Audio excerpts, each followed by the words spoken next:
कांग्रेस ने ये फैसला लिया है एआईसीसी के प्लेनरी सेशन में कि हम इंडियन जुडिशियल सर्विस का गठन करेंगे। इंडियन जुडिशियल सर्विस का गठन करेंगे in place of collegium system, और उसमें एससी, एसटी, ओबीसी माइनॉरिटी के लोगों को भी हम रिजर्वेशन का प्रावधान करेंगे। कांग्रेस की आरक्षण के अंदर आरक्षण 33% एससी, एसटी, ओबीसी को भी मिलना चाहिए। कांग्रेस ने अपना स्टैंड क्लियर कर लिया है कि अगर हम सत्ता में आते हैं तो जो 33% रिजर्वेशन है उसमें एससी, एसटी, ओबीसी माइनॉरिटी महिलाओं को भी आरक्षण हम देंगे। कांग्रेस ने निर्णय लिया है कि अगर हम सत्ता में आते हैं तो हम कास्ट सेंसस को लागू करेंगे, क्योंकि हमारा राजनीतिक, आर्थिक, सामाजिक, शैक्षणिक और जनसंख्या कितनी, अगर टाइगर की तो जनगणना हो सकती है लेकिन जातीय जनगणना नहीं हो सकती है, ये बहुत गलत बात है। और कांग्रेस ने फैसला लिया है कि इन प्रिंसिपल जो है, अगर 2024 में जो 26 का इंडिया का जो हमारा अलायंस अगर सत्ता में आता है तो हम कास्ट सेंसस करवाएंगे। कि जहाँ जहाँ ओबीसी को हमने निगलेक्ट किया वहाँ कांग्रेस कमज़ोर हुई, जिसका उदाहरण यूपी है, बिहार है, कई अन्य प्रदेश हैं।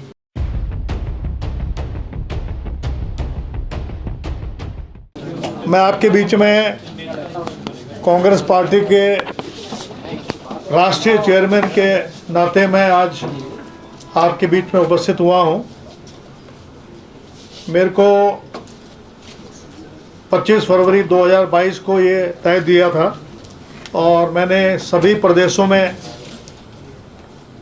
दौरा कर चुका हूँ। सिर्फ असम और वेस्ट बंगाल में नहीं गया हूँ। राजमनी भी जी मध्य प्रदेश से हैं, इनको जी जानते हैं कि मैं कितने मैंने। हमारा अभी रायपुर में अधिवेशन हुआ था एआईसीसी का, उसमें सोशल जस्टिस के ऊपर जो है एक अलग से पहली बार कांग्रेस के इतिहास में सोशल जस्टिस के ऊपर एक स्पेशल पेपर जो है डिस्कशन हुआ, जिसमें बाकायदा ग्रुप बनाए गए और उसमें ये दायित्व दिया गया हम लोगों को, जिसके कि क्या क्या बातें कांग्रेस के अंदर को सोचनी पड़ेगी, क्या कारण है कि कांग्रेस जो है सत्ता वहीं रहा हुआ कई राज्यों से। तो उसका निष्कर्ष ये निकला कि जहाँ जहाँ ओबीसी को हमने निगलेक्ट किया वहाँ कांग्रेस कमज़ोर हुई, जिसका उदाहरण यूपी है, बिहार है, कई अन्य प्रदेश हैं।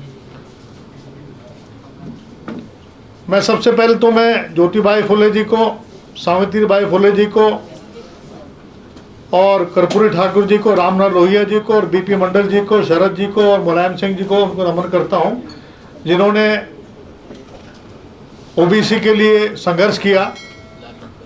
और वीपी सिंह जी के दौरान जो है मंडल कमीशन की घोषणा हुई, लेकिन मैं बताना चाहता हूं कि ये मंडल कमीशन की जो रिपोर्ट है वो 1992 में नरसिम्हा राव जी की गवर्नमेंट में इम्प्लीमेंट हुई। ये शायद मैं ऑन रिकॉर्ड लाना चाहता हूं कि कई लोग कहते हैं कि कांग्रेस ने जो है ओबीसी के लिए कुछ नहीं किया।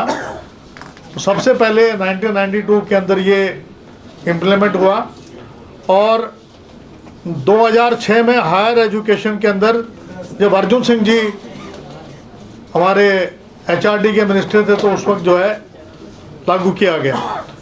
जो हमारा अधिवेशन हुआ उसमें मुख्य बिंदु ये हैं कि एक तो ये फैसला लिया गया उस एआईसीसी प्लेनरी सेशन में कि एक नेशनल काउंसिल फॉर जस्टिस का गठन किया जाएगा, जिसमें एससी, एसटी, ओबीसी माइनॉरिटी के लोग होंगे और वो कांग्रेस प्रेसिडेंट को समय समय पर कांग्रेस को क्या पॉलिसी बनानी चाहिए इन वर्गों के लिए ये निर्णय लिया गया। वो कमेटी एक बाकायदा काउंसिल बनेगी और समय समय पे अपनी एडवाइस वगैरह हमको देती रहेगी। दूसरा फैसला कांग्रेस का कास्ट सेंसस के ऊपर क्लियर नहीं था मामला, और उसके ऊपर बहुत सारे लोग थे जो चाहते नहीं थे कि इस प्लेनरी सेशन में कास्ट सेंसस के ऊपर कांग्रेस अपना स्टैंड क्लियर करे। लेकिन इस प्लेनरी सेशन में माननीय हमारे मल्लिकार्जुन खड़गे जी ने और विशेष रूप से राहुल गांधी जी ने जब भारत जोड़ो यात्रा के दौरान जब उनका लोगों से बातचीत हुई तो कांग्रेस ने निर्णय लिया है कि अगर हम सत्ता में आते हैं तो हम कास्ट सेंसस को लागू करेंगे, क्योंकि हमारा राजनीतिक, आर्थिक, सामाजिक, शैक्षणिक और जनसंख्या कितनी, अगर टाइगर की तो जनगणना हो सकती है लेकिन जातीय जनगणना नहीं हो सकती है, ये बहुत गलत बात है। और कांग्रेस ने फैसला लिया है कि इन प्रिंसिपल जो है, अगर 2024 में जो 26 का इंडिया का जो हमारा अलायंस अगर सत्ता में आता है तो हम कास्ट सेंसस करवाएंगे। तो कांग्रेस ने अपना स्टैंड क्लियर कर दिया। तीसरी बात जो है, तो 33% आरक्षण जो महिलाओं के लिए, जिसके बारे में माननीय मुलायम सिंह जी और बीएसपी के लोग भी और बाकी जो अन्य जो लोग थे वो इस बात के लिए, लालू यादव जी, इन्होंने पार्लियामेंट के अंदर वो दस्तावेज फाड़ दिए थे। तो कांग्रेस की आरक्षण के अंदर आरक्षण 33% SC ST OBC को भी मिलना चाहिए।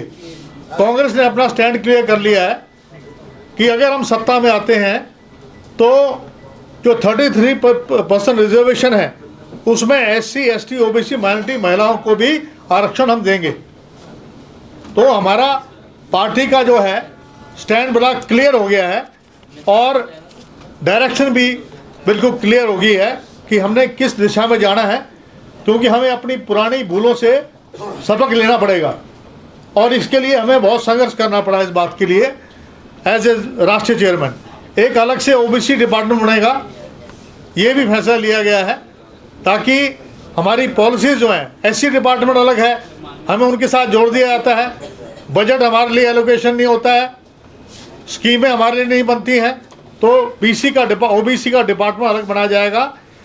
एक जो कोलिजियम सिस्टम के बारे में बात कर रहे थे, आप देख रहे हैं कि कोलिजियम सिस्टम में एक परिवार के लोग ही, कुछ समूह के लोग ही रह गए हैं।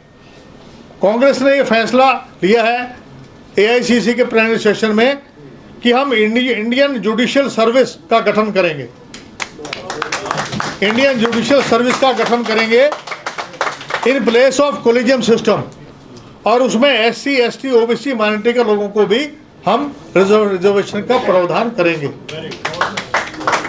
तो ये जो है महत्वपूर्ण मामले हैं।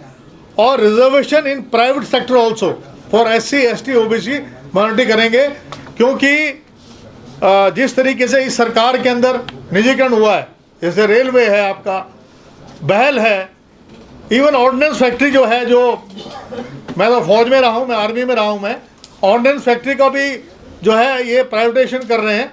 तो कांग्रेस ने फैसला लिया है कि हम प्राइवेट सेक्टर में भी SC ST OBC माइनॉरिटी के लिए का रिजर्वेशन का प्रावधान भी हम करेंगे, प्राइवेट सेक्टर में भी।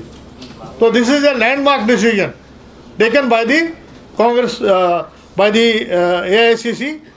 एक EWS कोटे के अंदर देखिए जातीय जनगणना हुई नहीं, और जजेस जो हमारे वीरेंद्र सिंह जी न्यायमूर्ति रहे हैं, हमारी बहुत सारी याचिकाएं पंचायती राज के अंदर वो रिजेक्ट कर दी जाती हैं, हमें पूर्ण 27% आरक्षण नहीं मिलता। उसका मुख्य कारण ये है कि सरकार के पास डाटा नहीं है, और डाटा इसलिए नहीं है क्योंकि कास्ट सेंसस नहीं हुआ। तो कास्ट सेंसस का तो होना बहुत ज़रूरी है, और उसके लिए कांग्रेस ने अपना वो दे दिया है। ये कहा गया है कि EWS जो कोटा है उसमें SC ST OBC माइनॉरिटी को भी इंक्लूड किया जाएगा EWS के अंदर, जो 10% है। यानी कि ये काम करवाना कोई छोटा काम नहीं है। कांग्रेस के अंदर जिस प्रकार के हम वातावरण में हम रह रहे हैं, तो जहाँ अपर कास्ट का बोलबाला है, तो मैं समझता हूँ कि राहुल गांधी जी ने जो भारत जोड़ो यात्रा की और जिस तरीके से वो जनता के बीच में गए, तो उनको OBC की अहमियत के बारे में पता लगा। एक हायर एजुकेशन के अंदर भी जो है रिजर्वेशन SC ST OBC की जो है करने की बात करी। एक प्रमोशन के अंदर भी हम लोग ये लागू करेंगे ST OBC माइनॉरिटी का जो है।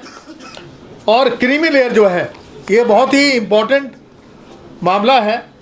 हरियाणा में 6 लाख का क्रीमी लेयर लागू कर दिया। 6 लाख में एक जो क्लास 4 का पीएन है उसके बेटे को भी आरक्षण नहीं मिलेगा, और 8 लाख का रखा है केंद्र सरकार ने। हम कहते हैं कि जब आपने क्रीमी लेयर लागू करना तो कम से कम 20 लाख तो करें आप इसकी जो है स्लैब। ठीक है, हमारे यहाँ जब ये तो पहले ही हमारे यहाँ तो क्रीमी लेयर तो पहले ही एस्टेब्लिश था कि आईएएस, आईपीएस, एमएलए, एमपी जो हैं उनके बच्चों को आरक्षण नहीं मिलता है, लेकिन उसको घटा के 6 लाख करना, ये मतलब कि हरियाणा ने तो हद ही कर दी है। और हमने ये भी डिसीजन लिया है कि पार्टी की जो पोस्ट है, इसके बारे में जिक्र कर रहे थे, हमने ये फैसला लिया है कि संगठन में पहले हमारी जो भागीदारी थी एससी, एसटी, ओबीसी माइनॉरिटी की, वो मात्र 10 से या 15% हुआ करती थी।